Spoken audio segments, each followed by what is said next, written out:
Hi friends, I am Sukant. My channel name is ERSK blog. मेरे channel को आप सभी लोग को स्वागत है। यदि मेरे चैनल में आप फर्स्ट टाइम विजिट कर रहे हैं तो प्लीज़ मेरे चैनल को सब्सक्राइब करिए और राइट साइड में जो बेल बटन है उसको प्रेस कर दीजिए ताकि आपको नए नए वीडियो का नोटिफिकेशन सबसे पहले मिल सके।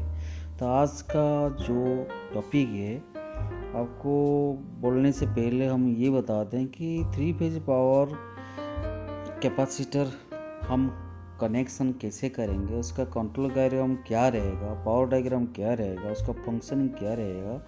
आइए चलते हैं discuss. Power capacitor connection for power factor correction. तो पावर फैक्टर करेक्शन करने के लिए हम 3 फेज पावर कैपेसिटर को कनेक्शन कैसे करते हैं, तो कैसे करते हैं उससे पहले बोलते हैं what is power factor. Power factor क्या है?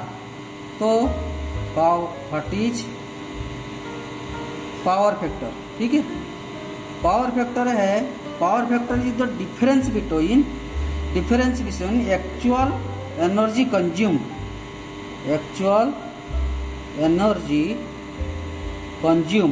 जिसको बोलते हैं वाट मात्रा, ठीक है, एंड द ऑपरेंट पावर जिसमें VI होता है, मैंने वोल्ट्स मल्टीप्लाई बाय एम्पियर्स जिसको बोलते हैं इन AC सर्किट। हम लोग जानते हैं फॉर्मूला क्या, P = VI cos π, ठीक है। यही जो cos π इसको बोलते हैं पावर फैक्टर, ठीक है। तो कैसे हम यदि कोई भी हम इंडस्ट्री में पावर फैक्टर हमारा कम आ रहा तो how to improve power factor. तो नेक्स्ट क्वेश्चन कोई आ रहा, second question, how to improve power factor. तो इसमें कैसे हम पावर फैक्टर इम्प्रूव करेंगे ना, पावर फैक्टर को इम्प्रूव इसलिए हम कर पाए, क्यों करेंगे ना, हमारा वोल्टेज सही रहेगा। जो हमारा मोटर इंडक्शन मोटर चल रहा है उसका जो इंडक्टिव कॉइल है उसमें क्या रिएक्टिव पावर आ जाएगा। इसीलिए क्या करेंगे, तो simplest ways to improve power factor is to add connection capacitor to the electrical system से हम कैपेसिटर को कनेक्शन कर देंगे। Power factor capacitor reactive current generate, they helps offset a non working power used by the inductive loads, thereby improving the power factor. तो इसी हिसाब से power factor को हम पैरेलल में इनकमिंग सप्लाई से दे देंगे तो हमारा पावर फैक्टर इम्प्रूव हो जाएगा, ठीक है। हम पहले क्या किया, आपको ये बनाने से पहले इसका चीज़ के बारे में बता देते हैं। यदि हमारा इसमें 3 फेज कैपेसिटर जरूरत पड़ता, यहाँ पे देखो ये आज सर्किट हम बनाएंगे, ये हो गया, इसको बोलते हैं 3 फेज, जूम करके दिखाओ, 3 फेज पावर कैपेसिटर, जिसको ये एप्कोस का कंपनी है, ISO 1330 है लिखा है। इसमें कुछ kVR, ये कितने का रेटिंग है, 5 kVR, किलो वोल्ट एम्पियर, इसको बोलते हैं kV है। कनेक्शन डेल्टा है, रेटेड करंट 6.6 एम्पियर, ठीक है। इसमें रेटेड करंट दिया है 6.6 एम्पियर। मान लीजिए इसका रेटिंग तो हम दे दिए, यहाँ से हम रेटिंग हो गया इसका कितना, kVR 5, करंट हो गया इसका 6.6 एम्पियर, ठीक है। इसमें हमारा वोल्टेज कितना देते हैं, वोल्टेज लिखा है 440 वोल्ट्स, एम्पियर हमारा यहाँ पे लिखा हुआ, ये डिवाइस जो है 440 वोल्ट। इसमें कहाँ लिखा है, यहाँ पे 3 फेज है, 440 वोल्ट लिखा हुआ है, यहाँ पे जूम करके दिखा दिए 440 है। तो ये खराब है कि सही है, हाउ टू चेक कैपेसिटर, ये कैपेसिटर खराब है कि सही है ये देखेंगे। तो मतलब 2 उपाय में how to check capacitor okay और नॉट ओके। कैसे हम चेक करेंगे, 2 उपाय है। 2 उपाय में कैसे चेक कर सकते हैं, हम क्या करेंगे, एक उपाय में क्लैंप मीटर में हम चेक कर सकते हैं, दूसरा उपाय है फैराडे वैल्यू हिसाब से हम चेक कर सकते हैं, ठीक है जी। और बाकी इसमें क्या है कि कभी कभी क्या बोलते हैं, इसमें जैसे RYB हमारा सप्लाई इसको मिलता है RYB, इसमें मान लीजिए आर में हमारा 440 वोल्ट हम दे दिए, इसी में आर फेज में हमारा करंट आ रहा 6.6, इसमें 6.6, इसमें 6.6। किलोमीटर देखेंगे तो देखेंगे इसके कंडीशन में हमारा कैपेसिटर ओके, ठीक है। यदि हमारा आर का 6.6, वाई का 5.6, बी का 6.6, इस केस में सही है लेकिन अनबैलेंसिंग है। अनबैलेंसिंग हमारा 5% होगा तो चलेगा, करंट का 5% होगा तो चलेगा। लेकिन यदि 10% हुआ, 5% से ज़्यादा हुआ, 10% से ऊपर हुआ तो उस केस मान लीजिए आएगा ये 6.6, ये मान के चलो, उसी हिसाब से मान के चलो हम एज्यूम कर लेते हैं 4.3, 6.3। तो इस केस में ये क्या नहीं चलेगा, तो हमारा कैपेसिटर चेंज होगा। और दूसरे केस में जैसे आर में हमारा 6.6 एम्पियर, वाई में 0 एम्पियर और बी में 6.6, इस केस में हमारा मीटर जो देंगे तो इसी में 0, ये टोटली कैपेसिटर चेंज होगा। ये था कैपेसिटर कैसे चेक करना और इम्प्रूव कैसे करना और इसका पावर फैक्टर क्या। अभी क्या करेंगे, हम प्रैक्टिकल करेंगे। हमारे सामने ये कैपेसिटर 3 फेज का पहले आपको बता दिया हूँ, ठीक है। इसका 3 टर्मिनल है आर वाई बी, लेकिन ये जो रेजिस्टेंस है ये किस लिए दिया गया कैपेसिटर में, इनरस करंट को रिड्यूस करने के लिए। जिस टाइम में कैपेसिटर चार्ज हो जाता है, इसका यदि तुरंत हम करेंगे तो ये मारेगा, शक मारेगा। ये क्या है कि रेजिस्टेंस इसीलिए दिया जाता, ये आर से वाई से, इसीलिए उसको क्या करता, 0 कर देता, डिस्चार्ज कर देता। इसी पर्पज में ये लगाया गया। अभी क्या करेंगे, इसका ढक्कन हम दे देंगे। अभी इसको हम सर्किट को इसको हम देते हैं। सर्किट को पहले समझते हैं कि ये जो है कंडक्टर है, इसको दिखाओ। ये स्पेशल टाइप का कंडक्टर है। एक हमारा पहले यहाँ से ले लेते हैं पावर डायग्राम किसका, इसका कैपेसिटर, पावर फैक्टर का कैपेसिटर जो हम कनेक्शन करेंगे, इसका पावर डायग्राम कैसे।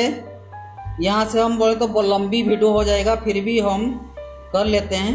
3 फेज है, यहाँ से सॉरी ये एक 3 पोल का एमसीबी ले लो, नहीं तो 4 पोल का एमसीबी ले लो। ये एमसीबी है आर वाई बी, ठीक है।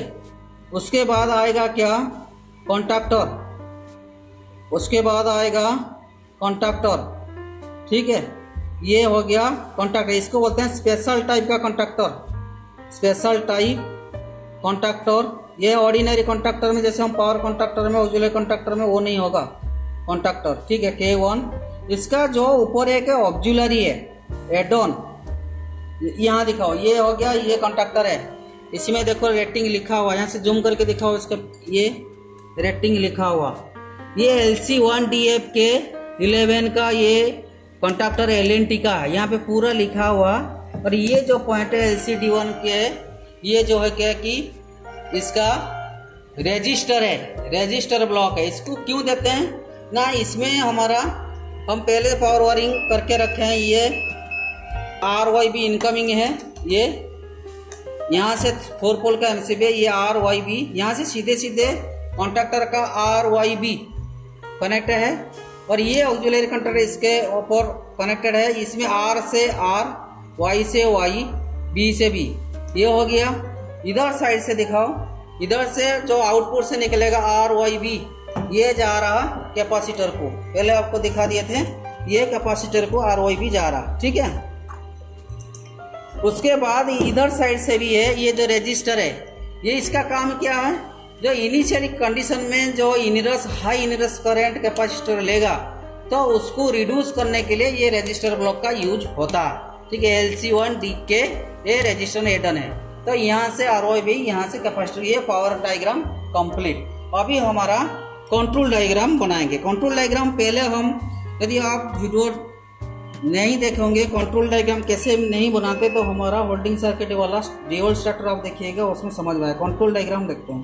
पहले हम एमसीबी ले लिए 2 पोल का, ये एमसीबी ले लिए, ठीक है जी।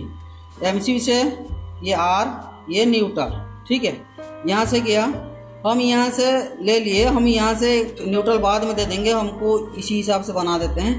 ये गया एम सी बी, एक गया एम सी बी से कहाँ जा रहा, एन सी बॉटम, ठीक है, ये एन सी बॉटम है। स्टॉप पी बी, फिर स्टॉप पी बी से कहाँ जा रहा, start P B, start P B, ये स्टार्ट पी बी मतलब ये एन ओ है नॉर्मली ओपन, ये नॉर्मली क्लोज, ठीक है। उसके बाद यहाँ से कहाँ जा रहा हमारा, सीधे जा रहा कॉन्टैक्टर का A1 से, ये पॉइंट से जा रहा A1 से, फिर यहाँ से हमारा A2 को हम डायरेक्ट न्यूट्रल दे देंगे। अभी ये तो कंट्रोल सर्किट है, इसको होल्डिंग कराने के लिए हम क्या करेंगे, ये जो एक्रॉस में NO का एक्रॉस में कॉन्टैक्टर का NO पॉइंट, वहाँ से हम ये कनेक्शन करेंगे कॉन्टैक्टर का NO पॉइंट से। यहाँ से हम NO पॉइंट्स में देंगे, कॉन्टैक्टर का NO आउटपुट से दे के हम कॉन्टैक्ट कॉइल का A1 से दे देंगे। ये हमारा जब स्टार्ट होगा, ये चालू होगा, इसके बाद ये होल्डिंग सर्किट है।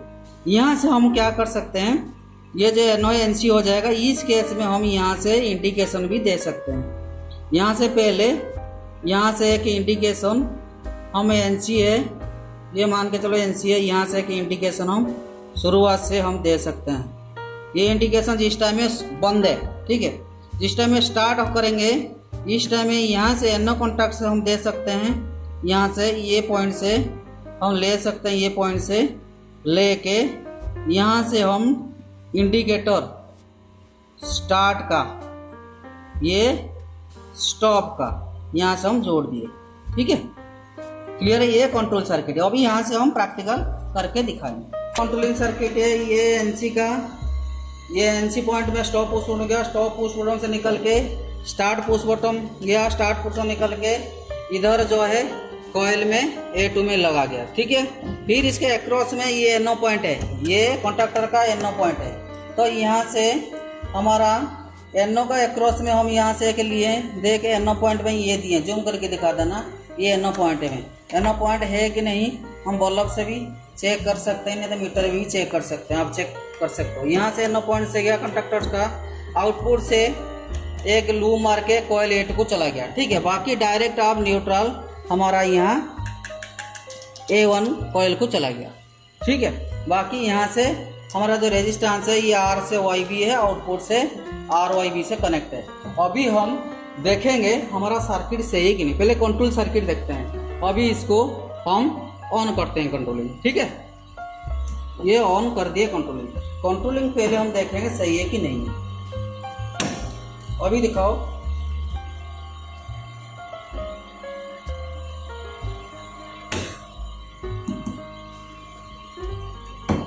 कंट्रोलिंग अभी सही है। अभी तो यहाँ से कंट्रोलिंग हम NO पॉइंट से यहाँ से बल्ब को दिए हैं, ये लाइट जल गया, बंद करूंगा, अभी बंद हो गया। दोबारा से देखो, वहाँ से देखना कॉन्टैक्टर भी पिकअप हो रहा, यहाँ से भी हो रहा, ठीक है जी। ये ऑफ कर दिया। अभी हम पावर कॉन्टैक्टर के जो 3-4 पोल है, इसमें RYB जो आ रहा है, इसको हम ऑन कर देंगे। अभी देखेंगे हमारा पावर कैपेसिटर का कितने करंट ले रहा, चार्जिंग कितने करंट ले रहा, ठीक है। अभी हम ऑन करते हैं। अभी यहाँ से हमारा ये क्लॉक मीटर बंद क्यों हो गया, एक बार ये इसको चालू करके देखेंगे हमारा कैपेसिटर सही है कि खराब है। इसमें पता चलेगा, जैसे आपको मैं थ्योरी में बताया हूँ, यदि इसका करंट लिखा है 6.6 एम्पियर, यदि ये इससे रेटिंग करंट से यदि कम लिया कि अनबैलेंस हुआ, मतलब ये कैपेसिटर हमारा खराब है, इसको चेंज करना।